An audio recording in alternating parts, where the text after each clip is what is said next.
Hi guys, welcome back to Spot Area channel. So today in this video, I'll show you how to erase data after 10 violate passcode attempts on iPhone. But before you continue this video, I hope you like, comment and subscribe to support this channel, and don't forget to hit the notifications bell. So without any further ado, let's get started. Firstly, open your settings. And now in the settings menu, you have to scroll it down a bit more until you find Face ID and Passcode. Now just go ahead.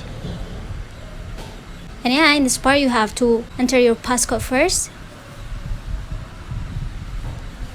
After that, you have to scroll it down to the bottom of the menu.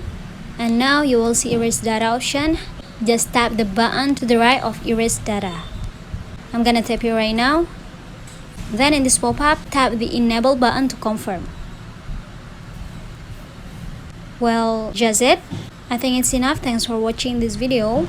I hope this video will help you guys. Don't forget to leave your comment in the column below. I'll see you soon in the next one and good luck.